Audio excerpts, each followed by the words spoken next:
그 Vue.js 입문자가 실무에서 주의해야 할 5가지 특징에 대해서 발표할 장학규입니다. 반갑습니다. 그 먼저 목차를 설명드리기 전에 한 가지 말씀드릴 게 있는데, 그 오늘 되게 늦은 시간까지 계셔 주셔서 되게 감사하고요. 그리고 되게 행사가, 저도 개인적으로 프론트엔드 개발자라서 좋은 세션들이 많아서 재밌게 들었거든요. 그래서 그런 부분도 되게 그 운영해 주시는 스태프분들이랑 조직해 주신 위원회 분들께 감사드리고, 한 가지 또 이제 여기 계신 분들한테 말씀드릴 게 있는데, 그 지지난주에 제가 이 동일한 주제로 컨퍼런스에서 발표를 했었어요. 그래서 만약에 그때 들으신 분들은 지금 집에 가셔도 됩니다. 네, 지금 집에 가셔도 되니까. 그래서 이제 저는 오늘 목차를 이렇게 잡아봤는데, 반응성이랑 돔 조작, 라이프 사이클, 레퍼런스 속성, 컴피티드 속성, 이 5개에 대해서 말씀을 드릴 거예요.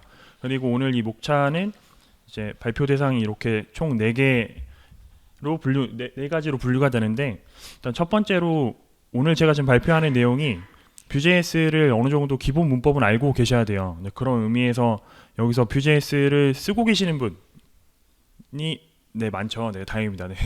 그래서 Vue.js를 쓰고 계신 분들 중에 특히 이제 기본 문법은 봤는데 서비스를 만드실 때 특히 막 버그가 많이 난다거나 그런 분들한테 좀 도움이 되었으면 하는 강의고요. 발표고요. 그다음에 두 번째로 이제 그 서비스를 그 특징이 좀 궁금한 프론트엔드 개발자분들, 그런 분들이 보셔도 괜찮을 것 같아요.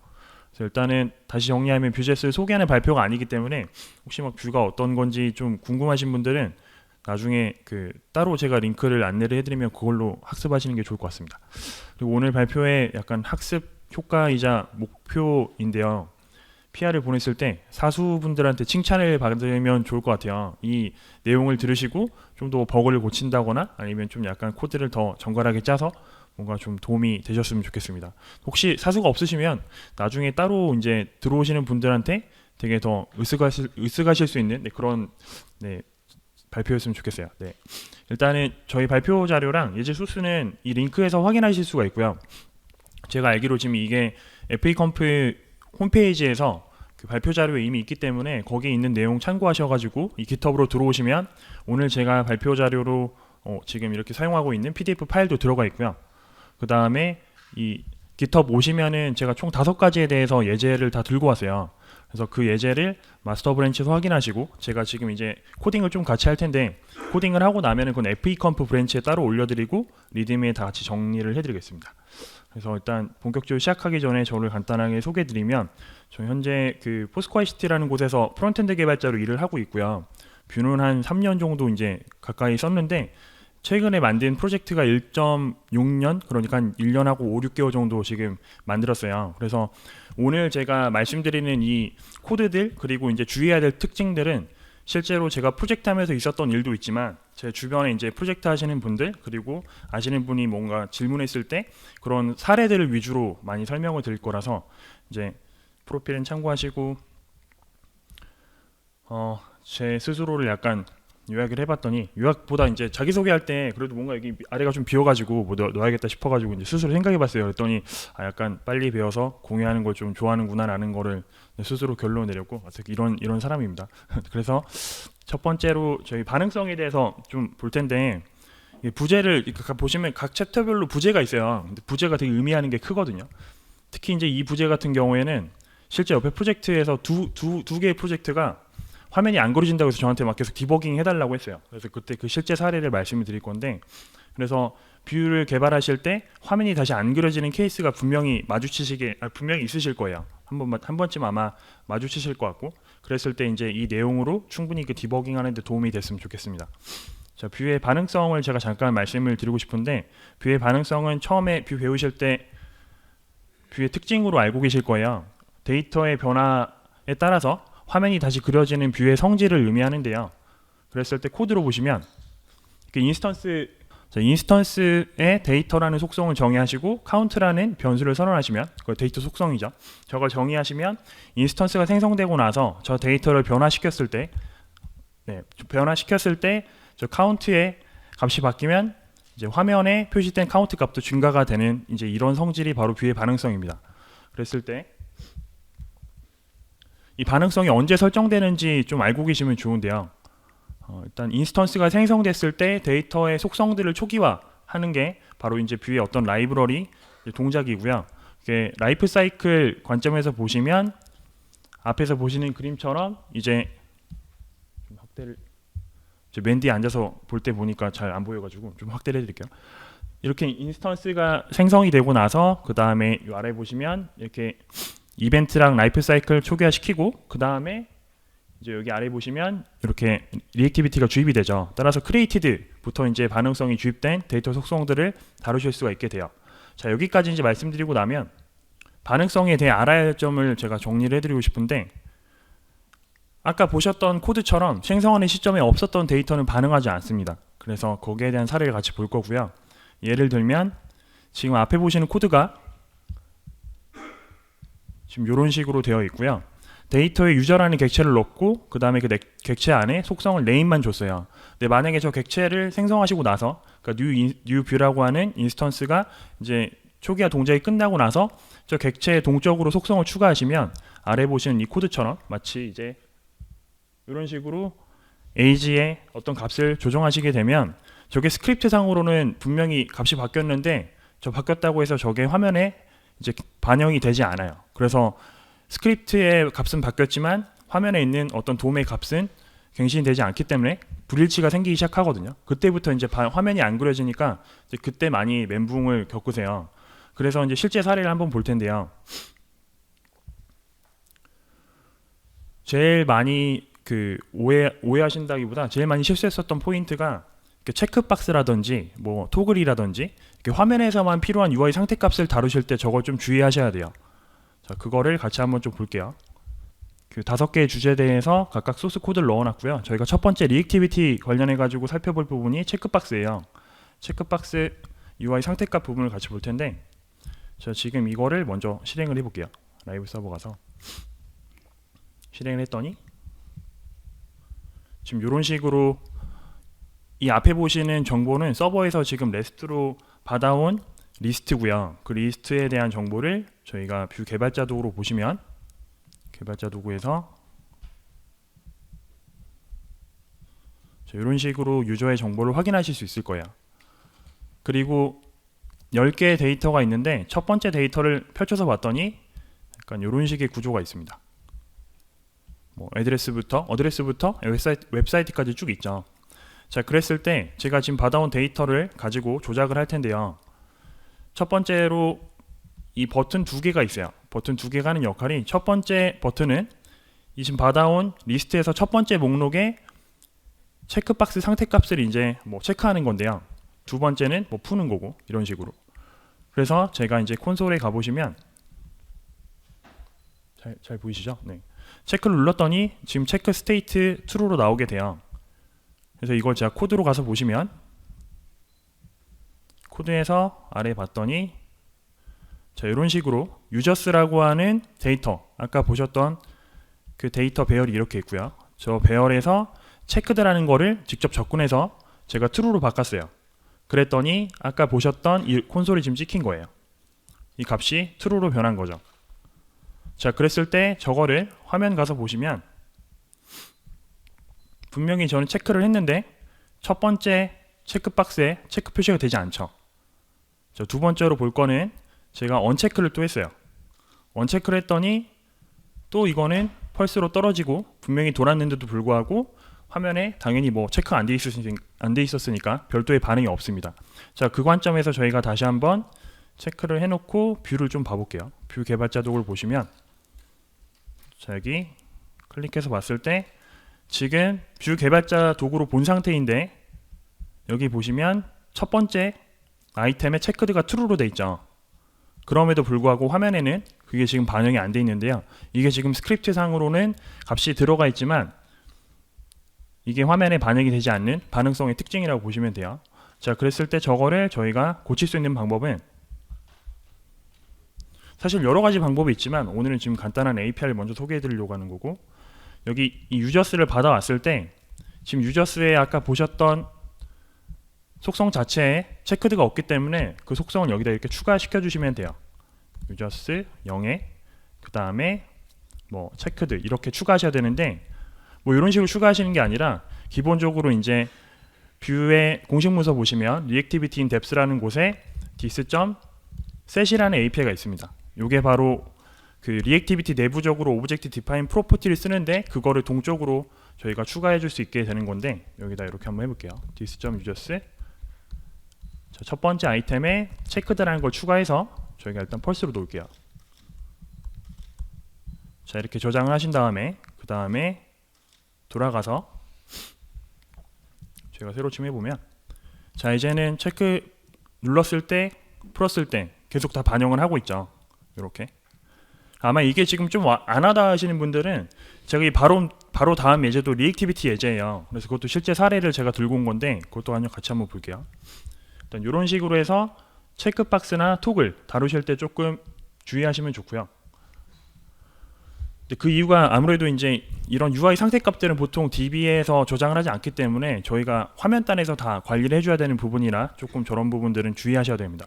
자, 두 번째로 볼 부분은 백엔드에서 불러온 데이터에 이메일 값을 추가하는 건데 사실 방금과도 거의 비슷한 케이스지만 이건 어떤 케이스였냐면 그 백엔드 개발자분이 이제 뷰도 만지시면서 개발하시다가 앞에 지금 보시면 이 아이디 스펙이 있었죠. 데이터에 아이디가 있었는데 백엔드부터 아이디를 따로 정하지 않고 들고 와서 아이디를 따로 추가해 줬던 케이스예요. 그래서 그런 케이스를 제가 좀 약간 재현을 좀 해봤던 게 다시 돌아가서 두 번째 걸 볼게요.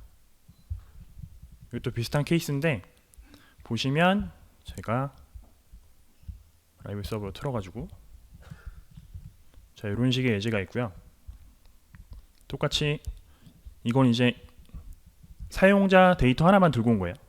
아까는 10개 들고 왔고 지금 하나만 들고 온 건데 여기 보시면 이렇게 뭐 아이디나 이렇게 다 있죠. 자, 여기에 왼쪽 화면을 보시면 왼쪽 화면에 제가 지금 change name이랑 change region 그 다음에 add reactivity 이런 버튼이 있어요. 근데 change name이랑 change region만 먼저 보면 change name은 지금 들고 온 데이터 중에 그 user.name 그러니까 여기 지금 보이시는 유저 객체의 네임을 바꾸는 거예요. 한번 바꿔볼게요. change name 눌렀더니 위쪽에 화면도 바뀌고 아래도 분명히 바뀌었습니다. 그리고 여기 보시면 이 네임도 바뀌어 있어요.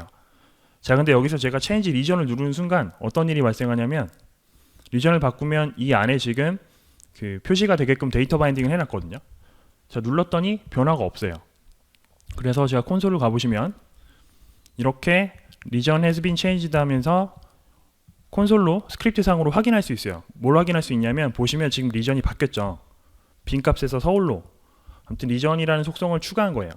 자, 그랬을 때 여기서 또 나중에 이제 확인하시는 또 좋은 방법이 이 값이 리액티비티가 주입이 됐다 안 돼 있다는 아래 보시면 여기 getset으로 전부 다 뷰에서 리액티비티를 주입한 코드가 보입니다. 그래서 여기 보시면 리전이라는 게 있지 않죠. 그래서 리전의 값에 대해서는 화면에 반영해 주지 않기 때문에 저런 부분은 아까 보셨던 thisset 혹은 이제 thisset보다는 사실은 보통 서비스 개발하실 때 데이터 속성 안에 그 어떤 팩토리 펑션 비슷하게 속성을 계속 반환해 주는 어떤 함수를 만들어 놓고 호출하시거나 아니면 데이터 속성 안에다가 일일이 다 지정해 가지고 쓰시는 방법이 있는데 일단은 이런 것들에 대해서 먼저 주의하시는 게 좋을 것 같아서 말씀을 드렸고요.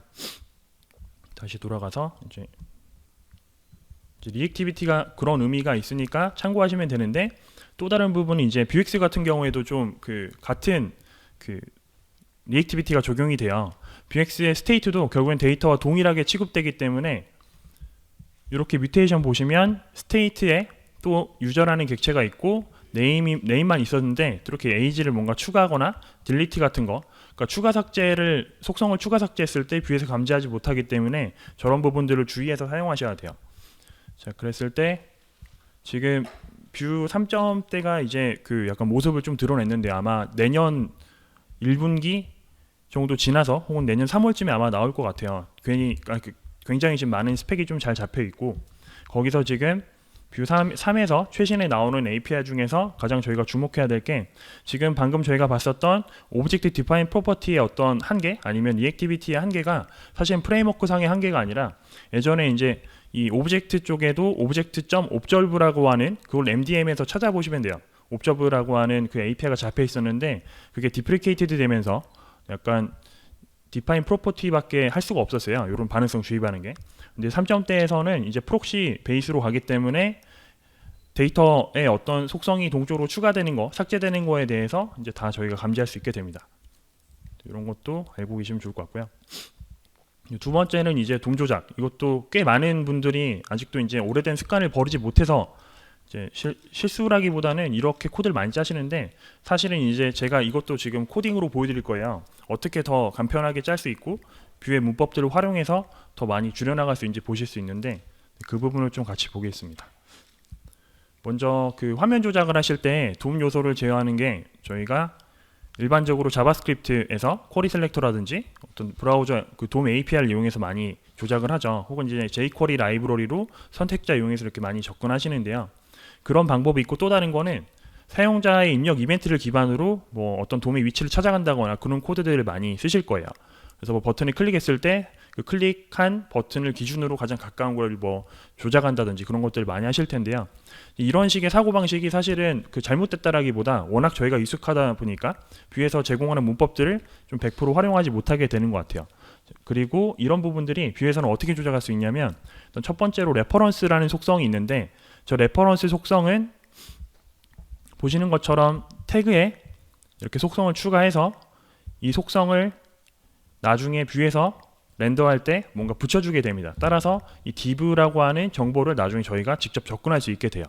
그래서 결국에는 돔이 됐건 이벤트가 됐건 저희가 원하는 요소를 쫓아가서 뭔가 조작하려고 하는 거기 때문에, 거기에 대한 주소를 먼저 찾아놓고 그 주소에 대해서 조작할 수 있게 뷰에서 이미 제공을 하고 있습니다. 이런 레퍼런스 속성은 뷰뿐만 아니라 뭐 리액트나 앵귤러도 마찬가지로 이렇게 많이 접근을 하고 있고요.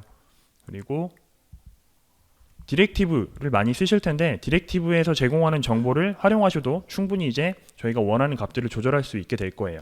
자, 이렇게 두 가지 방식을 이용해서 실제 또 사례를 하나 볼 텐데, 이건 이제 그 예전에 제 수업 들으셨던 분 중에 한 분이 이제 퍼블리싱 한 10년 정도 하셨어요. 그래서 되게 이제 일반 자바스크립트라든지 jQuery에 익숙하시다 보니까 아까 말씀드렸던 뭐 쿼리 셀렉터라든지 뭐 jQuery 선택자를 이용해서 많이 접근을 하셨었거든요. 그래서 이제 어떻게 보면은 뷰를 쓰긴 썼는데 약간 완벽하게 쓰지 못했던 코드가 있었어요. 그래서 그것도 제가 재현해서 지금 준비해놨으니까 같이 한번 보겠습니다. 이거를 자, 이번에 핸들링 시스템에 가볼게요. 여기서 자, 이것도 제가 켜보면, 자, 이런 식으로 그냥 콜랩서블 느낌의 메뉴를 클릭했을 때 이 클래스 하이드라는 게 붙였다 안 붙여졌다, 그러니까 뭐 붙였다 뗐다 하면서 지금 약간 토글링 되는 건데요. 이런 식으로. 자, 이거를 어떻게 구해냈냐면, 코드를 같이 볼게요. 코드를 보시면 지금 보시면 하나의 리스트 태그에 스팬 태그랑 div 태그가 들어가 있고요.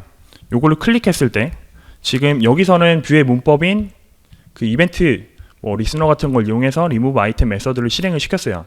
그리고 나서 이 하이드를 붙였다 뗐다 하는 건데, 요 remove item을 같이 보시면, 자, remove item을 이런 식으로 클릭한 이벤트 위치를 기준으로 해서 마지막 차일드 쫓아가서 클래스 리스트를 토글하고 있었어요.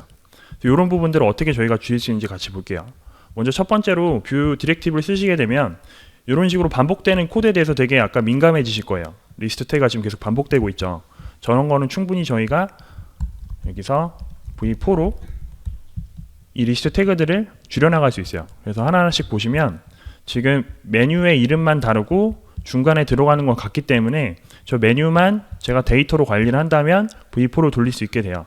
다행히 제가 저 밑에다가 미리 아이템즈를 선언해놨기 때문에 저 아이템즈를 이용해서 여기에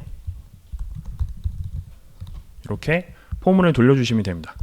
자, 그러고 나서 이제 이 안에 있는 내용들 하나씩 돌고 올 텐데, 각각의 아이템을 이렇게 데이터 바인딩으로 접근하시면 되고요. 그럼 메뉴의 이름이 나올 거예요. 자, 그리고 나서 이제 여기까지 더 이상 필요 없겠죠. 이 아래까지 주석 처리하시고, 자, 저장을 하시면 이제 이 리스트 태그에 remove item이라는 클릭 메서드만 추가해 주시면 똑같이 동작을 할 거예요. 왜냐하면 어쨌건 레퍼런스가 됐건 아니면 그렇지 않았건 기본적으로 이 이벤트랑 돔은 프레임워크가 사용되느냐 안 되느냐에 떠나서, 사용 여부를 떠나서 다 이미 적용이 되는 거기 때문에 이렇게 되고요. 저장해서 다시 화면을 가보면 동일하게 지금 움직이는 걸 확인하실 수 있어요. 자, 여기서 조금 더 저희가 적용을 해볼 수 있는 게 아까 말씀드렸던 레퍼런스 속성인데요. 레퍼런스 속성은 리스트 태그에 지금 리스트 태그 구조 안에서 저희가 div 태그를 약간 변화시키고 싶었었어요. 그랬을 때 이 이벤트가 발생한 걸 기준으로 마지막 차일드에 접근한 거를 사실 여기에다가 바로 번지수를 잘 달아놓으면 되기 때문에 리스트 아이템을 달아놓으면 이제 이 리스트 아이템에서만 클래스 리스트를 토글링하면 되겠죠. 그리고 이게 몇 번째인지는 v4 내부적으로 지원이 되기 때문에 여기다 인덱스를 이용해서 이렇게 인덱스를 넘겨주시면 됩니다. 이런 식으로 리무브 아이템에 몇 번째 주소인지도 나와 있고 저희가 조작하고 싶은 태그도 들어가 있어요. 자, 그러면 그걸 그대로 들어와서 여기다가 이벤트 대신에 인덱스를 집어넣고요. 그 다음에 이벤트 타겟 라스트 차일드 이 부분이 아까 보여드렸던 this $reference 리스트 아이템의 인덱스라고 보시면 돼요. 그리고 왜 이런 식으로 배열로 접근하는지는 조금 이따가 레퍼런스에 대해서 조금 더 알려드릴 거예요. 그때 같이 보시면은 아실 수 있을 거예요. 자, 저장을 하고 다시 돌아가도 동일하게 돌아가는 거 보실 수가 있어요. 그래서 구현 전과 구현 후는 이렇게 눈으로 보셨을 때, 자, 이 코드가 지금 이렇게 줄어들게 된 거죠. 이런 식으로 최대한 템플릿을 간결하게 작성해 나가시면 나중에도 훨씬 더 유지 보수하시기 편할 것 같아요. 그렇게 두 번째 사례를 봤고요. 세 번째 사례는 인스턴스 라이프 사이클인데요. 이것도 이미 알고 계신 분들은 다시 한번 좀 복습하신다는 개념으로 보시면 좋을 것 같아요. 근데 제가 처음에 이제 프로젝트를 했을 때 퍼블리셔 분들이랑도 많이 같이 프로젝트를 진행했는데 인스턴스 라이프 사이클을 몰랐을 때 좀 제가 중간에 보여드린 코드들을 많이 적용을 하시더라고요. 그래서 이거 같이 좀 보겠습니다. 인스턴스 라이프 사이클은 인스턴스가 생성되고 소멸되기까지의 생애 주기를 의미하는 건데 그게 그림으로 보면 이렇게 돼요. 그림이 지금 사실은 제가 공식 문서 들어가서 그 다이어그램 다 원본을 보여드리고 싶은데 그렇게 하기 너무 기니까 이렇게 일단 보세요. 생성했을 때 소멸될 때까지 이렇게 이런 과정들을 거치게 되죠. 자, 그랬을 때 저희는 뷰의 템플릿 속성도 조금 이해하고 있으면 좋아요. 왜냐하면 템플릿 속성이랑 뷰 인스턴스 라이프 사이클은 좀 되게 밀접한 관계가 있기 때문이거든요. 일단 템플릿 속성은 인스턴스의 컴포넌트, 인스턴스나 컴포넌트의 표현부를 정의하는 속성이에요. 마치 이제 저희가 new 뷰라고 하는 인스턴스 안에 템플릿을 정의한 거랑 혹은 싱글 파일 컴포넌트의 템플릿 태그를 이용하는 똑같아요. 무슨 말이냐면 이런 식으로 템플릿이 결국에는 이게 싱글 파일 컴포넌트를 썼냐 안 썼냐에 따라서 모양만 다르지 이게 하는 역할은 같다라고 말씀드린 거예요. 어떤 역할을 하냐면 얘가 실제 돔 엘리멘트가 아니라 버추얼 돔이거든요. 자바스크립트 객체를 의미를 해요. 그래서 이건 눈으로 보시는 게 좋기 때문에 바로 보여드릴게요. 저희가 만약에 템플릿 안에 div 태그를 이렇게 작성을 하면 이게 실제로 저거를 돔으로 인식하지 마시고 저게 뷰 내부적으로 이렇게 변환한다라고 보시면 좋아요. 그래서 혹시 이런 것도 궁금하시면 그 구글에 뷰 템플릿 익스플로러라고 치시면 방금 제가 보여드렸던 그런 어떤 템플릿식을 넣었을 때 오른쪽에 이렇게 템플릿 변환된 모습을 확인할 수가 있습니다. 그래서 이런 식으로 저기 왼쪽에 작성한 템플릿 속성이 실제로 렌더 펑션이 이렇게 변환되는구나 라고 이해하시면 좋을 것 같아요. 그래서 또 이걸 왜 말씀드리냐면 다시 돌아가겠습니다. 템플릿 속성이 실제 유효한 시점에 대해서도 정확히 알고 계셔야 돼요. 어떤 부분이냐면 인스턴스가 화면에 부착되고 나서 마운티드라고 하는 속성 이후에 저 템플릿에 적어놨던 그 어떤 태그들을 접근할 수 있게 되는데요. 그걸 다이어그램으로 보시면 마운티드라고 하는 이 부분부터 이제 그 내용들을 접근할 수 있게 돼요. 첫 번째 사례는 이제 이 부분까지 이미 다 알고 계셨다면은 당연하겠지만 그 크리에이티드 안에서 다큐먼트 쿼리 셀렉터를 썼을 때 이거는 일단은 널이 떨어집니다. 왜냐하면 다큐먼트가 이 시점에는 뭔가 접근할 수 없는 형태이기 때문에 이 부분에 대해서는 저희가 널로 간주할 수 있어요. 두 번째는 이제 인터넷에 이제 뒤지다 보니까 크리에이티드 했는데 안 돼가지고 인터넷을 뒤지다 보니까 넥스트 틱이라는 걸 이용하게 돼요. 넥스트 틱을 이용하게 되면 사실은 이게 업데이트 시점 같은 거라든지 코드 복잡도만 증가하기 때문에 마운티드에서 해결할 수 있는 건 거기서 다 하시고 그게 안 됐을 때 넥스트 틱은 최종적으로 바라보시는 게 좋을 것 같아요. 그래서 이제 정답을 아까 말씀드렸지만 이 코드는 사실 이렇게 마운티드에서 접근하는 게 가장 적절한 코드라고 생각이 들어서 이렇게 공유를 해드렸고요. 여기까지 일단 이해하시면 템플릿이라는 게 실제로 마운티드 되기 전까지는 일반 자바스크립트 객체구나까지 아마 아실 수 있을 거예요. 자, 그리고 이제 레퍼런스 속성, 아까 조금 말씀드렸던 부분인데, 레퍼런스 속성은 제가 이제 또 부제를 만들다가만 레퍼런스 속성이라고 했어요. 왜냐면 이게 좀 약간 규칙이 조금 있어요. 알고 계시면 좋을 만한 규칙들이 있어서 그 규칙이 뭔지 같이 좀 보겠습니다. 자, 아까 보셨다시피 어떤 돔 엘리먼트나 하위 컴포넌트를 가리키기 위해서 레퍼런스 속성을 붙일 수가 있는데요. 기본적으로 돔 엘리먼트에 아까 사용을 했는데 그때는 돔 정보를 저희가 접근할 수 있게 됐고요. 두 번째로 컴포넌트에 붙이시면 컴포넌트 태그에도 붙일 수가 있어요. 컴포넌트에 붙이시면 컴포넌트 인스턴스 정보에 접근해서 인스턴스 안에 존재하는 속성이나 메서드를 조작하실 수 있게 돼요. 마지막으로 아까 제가 보여드렸던 v4 디렉티브를 사용했기 때문에 원래는 기본적으로 오브젝트에서 제공하는데 지금은 이제 어레이 형태로 제공이 됩니다. 그래서 결론을 지었을 때 특정 돔 요소를 조작하고 싶을 때 사용하는 속성이고요. 레퍼런스 속성을 사용할 때 주의하셔야 될 점을 좀 말씀드릴게요. 일단은 레퍼런스 속성도 마찬가지로 템플릿 코드, 아까 보셨던 그 템플릿 속성 있죠. 그게 렌더 함수로 변환되고 나서 생성이 돼요. 무슨 말이냐면 마운티드 라이프 사이클 훅에서만 레퍼런스 속성을 접근하실 수 있으세요. 그 이전에 레퍼런스 속성을 접근하시면 예를 들어서 여기 코드를 봤을 때 크리에이티드에서 접근하게 되면 언디파인드가 떨어져요. 근데 이거를 마운티드 접근하면 정확하게 접근이 됩니다. 이런 식으로 레퍼런스 속성에 대해서 언제 접근할 수 있는지 알고 계시면 좋을 것 같고요. 자, 그 다음에 두 번째는 v-if 디렉티브랑 썼을 때도 좀 주의하셔야 돼요. 코드를 같이 좀 볼게요.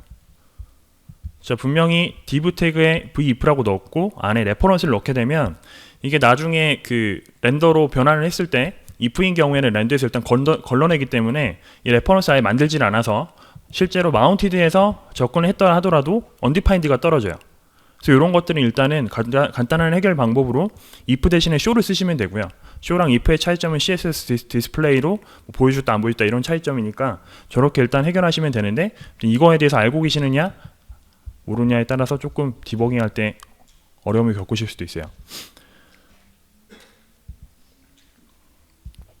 그리고 세 번째, 이것도 실제로 어떤 같이 개발하시는 분이 처음에 이런 식으로 많이 접근하셔가지고 같이 얘기를 하다가 내린 결론인데, 이게 하위 컴포넌트의 내용을 접근할 수 있다 말씀드렸어요. 컴포넌트 태그에다가 레퍼런스 속성을 넣으시게 되면 아래 보신 이 코드처럼 레퍼런스라고 하는 그 속성에 리스트가 이렇게 잡히게 되고요. 그럼 이게 인스턴스 코드가 되고 거기 안에 있는 메서드랑 속성을 제어할 수 있게 돼요. 근데 이게 가급적이면 좀 지양하시면 좋은 게, 저희가 이미 알고 있는 컴포넌트의 규칙은 프롭을 내리고 이벤트를 올린다라는 건데, 그 부분을 이렇게 오히려 좀 약간 블랙박스 사각지대에서 저렇게 접근하시게 되면 저게 나중에 디버깅 할 때 더 어려워지실 거예요. 특히 그리고 저희 지금 같은 경우에는 투두 리스트에 어떤 불러오는 그 메서드를 이런 라이프 사이클을 이용해서 충분히 해결할 수 있기 때문에 저렇게 하시는 게 더 그 코드 관리 차원에서 더 좋으실 것 같습니다. 참고로 이제 이런 특징들은 어떤 컴포넌트의 내용들을 접근해서 쓸 수 있다는 특징들은 사실 이제 서드 파티 플러그인, 라이브러리 같은 거 쓰실 때 거기 안에 있는 거기에 레퍼런스 적용하시고 거기 안에 있는 뭐 클래스라든지 아니면 속성들을 이용하시는 게 좀 좋을 것 같긴 해요. 네, 거기까지 레퍼런스 속성 같이 봤고요. 마지막으로 이제 컴피티드 속성을 말씀을 드릴 건데, 저 컴피티드 속성은 이미 그 공식 문서에서 많이 잘 나와 있지만 일단 템플릿 표현식을 좀 간결하게 해주기 위해서 컴피티드 속성을 많이 쓰세요. 그랬을 때 어떤 방식으로 쓸 수 있는지 제가 몇 가지 코드를 들고 왔습니다. 컴피티드 속성을 다시 한번 말씀드리면 간결하고 직관적인 템플릿 표현식을 위해서 뷰에서 제공하는 속성인데요. 코드로 같이 보시면 이렇게 돼요. 첫 번째 p 태그에 지금 이 데이터의 스트링을 조합해서 느낌표와 같이 교합을 해서 헬로 월드 뭐 느낌표 정도를 찍는 거예요. 사실 저런 식으로 템플릿 코드, 화면 딴 코드에 저런 내용들이 많아지게 되면 나중에 정말 길어지게 되고 자기가 작성하면 모르겠는데 남이 와서 봤을 때는 좀 되게 덜 직관적이거든요. 저런 부분들을 컴피티드에 쓰시게 되면 훨씬 더 의미 있는 변수 하나로 쪼개기 때문에 누가 와도 아 이거는 딱 어떤 역할을 하는구나를 알 수 있을 거예요. 그런 식으로 컴피티드를 많이 사용하시고요. 이게 기본적이라고 하면 두 번째는 이 클래스, 어떤 조건에 따라서 클래스를 추가하거나 떼거나 하는 역할들이 많을 거예요. 마치 아까 저희가 뭐 그 토글 할 때도 이제 하이드를 붙였다 아니면 뗐다 하는 것처럼 그랬을 때 이제 이지 라스트 페이지라는 컴피티드 속성을 만드시고 거기에 어떤 조건문을 다 처리하신 다음에 거기에 결과에 따라서 disabled라고 하는 클래스를 추가하실 수도 있고요. 두 번째는 이런 것들이 이제 어떤 태그 하나의 태그에 클래스 속성들이 되게 많아지고 조건들이 많아졌을 때 그것도 결국에 객체 형태로 되게 길어지게 돼요. 그랬을 때 아예 컴피티드에 리턴을 오브젝트로 주신 다음에 클래스랑 어떤 조건식을 넣어서 분기시키시는 것도 좀 약간 깔끔한 표현식을 위해서 도움이 될 것 같습니다. 자, 그리고 컴피티드 속성 두 번째인데요. 이건 사실 이제 스토어를 쓰시는 분들은 다 이미 공감하시겠지만 그 스토어에서 어떤 스테이트를 접근하고 특히 모듈화까지 했을 때 그 속성이 되게 길어지게 되는데 그런 것들을 일단 1차적으로 컴피티드를 이용해서 훨씬 더 짧고 의미 있는 단어로 바꾸실 수가 있고요. 이미 뭐 스토어에 약간 맵 헬퍼 함수 이런 것들이 있는데 근데 그런 것들이 이제 4점대 이후로 이제 없어질 확률이 좀 있기 때문에 이런 것들을 고려해서 먼저 구조를 바꿔 놓으시면 좋을 것 같긴 해요. 그리고 세 번째는 이제 i18n 그 뷰 i18n 같은 다국어 라이브러리를 활용하실 때 이제 JSON을 이제 네스티드하는 형태로 가다 보면 이렇게 되게 길어지게 되는데요. 그럴 때도 이제 컴피티드를 이용해서 안쪽에서 뭔가 이렇게 그 다국어 번역을 해주고 그 다음에 이렇게 넣어주셔도 되고 아니면 이렇게 좀 갔을 때 특정 컴포넌트에 컴피티드가 많아진다고 생각하시면 그런 부분들은 중간에 어떤 레이어 하나를 더 주는 컴포넌트로 주시고 프롭을 내려서 약간 그런 코드들을 좀 줄이실 수도 있을 거예요. 일단 거기까지 제가 준비한 발표는 이제 다 마쳤고요. 혹시 이제 더 뷰에 대해서 궁금하시거나 문의가 있으신 분들은 앞에 보시고 연락 주시면 될 것 같습니다. 네, 감사합니다.